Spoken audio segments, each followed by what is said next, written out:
On va maintenant parler tempête et inondation après les événements qui ont frappé la France au début au début de l'année. Et c'est pour ça que je rejoins Christophe Friand, qui est directeur général adjoint de Sedgwick pour le tête-à-tête.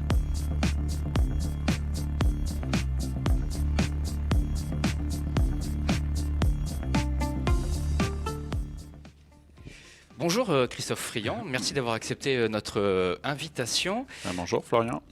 Pour démarrer, j'aimerais que vous nous dressiez un bilan des événements climatiques qui ont touché la France au début de cette année 2026.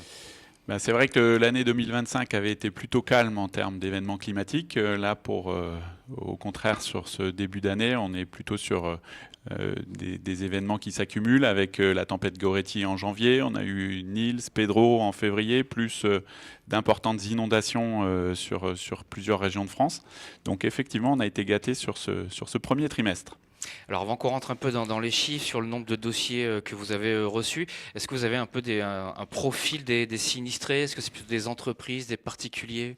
Oui, c'est assez classique sur ce genre d'événements climatiques. On est quand même sur une très grosse majorité de particuliers qui ont été affectés. On est de l'ordre de 90% de sinistres de particuliers. Le reste, c'est beaucoup de petits commerçants, artisans. Et on a quelques dossiers un peu plus emblématiques sur quelques entreprises, puisque notamment sur les inondations, on avait quand même eu plusieurs communes assez importantes qui ont été aussi affectées. Comment se situe cette succession d'épisodes du début de l'année dans l'histoire un peu des événements climatiques de ces dernières décennies? Est-ce que c'est un épisode catastrophique majeur ou est-ce qu'on est dans une tendance de ces dernières années? J'allais dire que ces événements-là, si on prend Niels, Pedro et puis les inondations, ça ressemble beaucoup à ce qu'on a connu en novembre 2023 sur Ciarán, Domingos, et puis on avait enchaîné directement sur les inondations du nord de la France.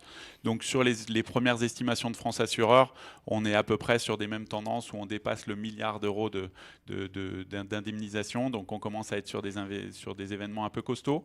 Voilà, mais effectivement, 2025 avait été plutôt calme, mais si on regarde sur les 10 dernières années, on est quand même sur des événements qui s'enchaînent et avec des intensités assez fortes de plus en plus régulièrement. Donc quelque part, 2025, c'est un peu l'anomalie de ces 10 dernières années. Exactement, il y en avait eu plutôt sur l'océan Indien, sur Mayotte et la Réunion, mais c'était beaucoup plus calme sur la métropole.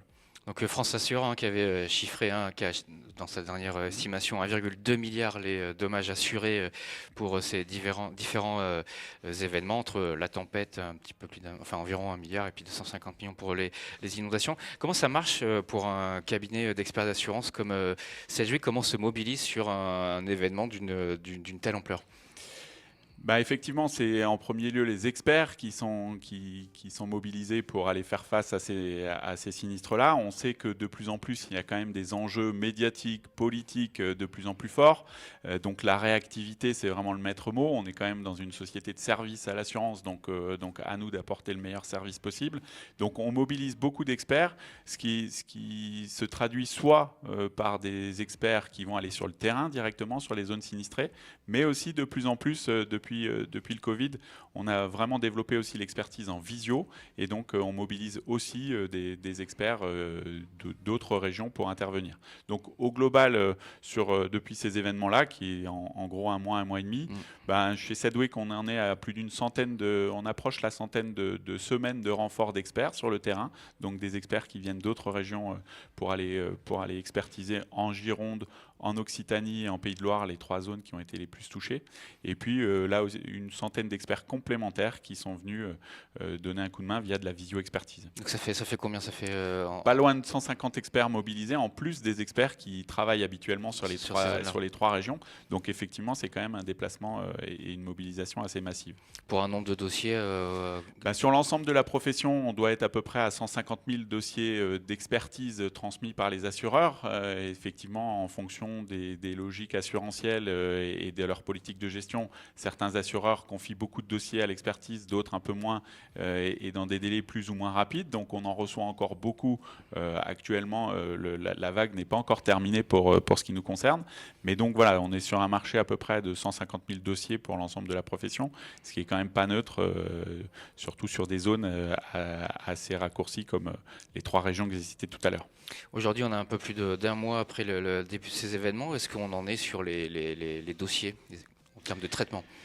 Encore une fois, nous, c'est le maître mot chez nous, c'est le service rendu à l'assureur. On sait qu'il y a vraiment un impact très, très fort au niveau médiatique et politique, avec une grosse pression des consommateurs, des législateurs, etc.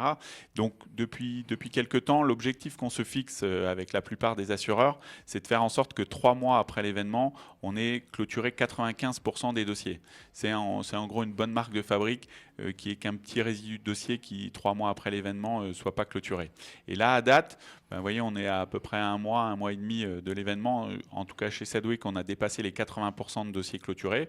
Donc, on est plutôt sur une bonne dynamique, à savoir quand même que entre des dossiers tempête et des dossiers inondation, on n'est pas tout à fait sur le même type de dossier à expertiser. Donc, les temps de cycle sur les tempêtes sont quand même plus courts que ceux sur les inondations, où il faut quand même régulièrement attendre un séchage quasi définitif pour procéder à l'évaluation complète des dommages.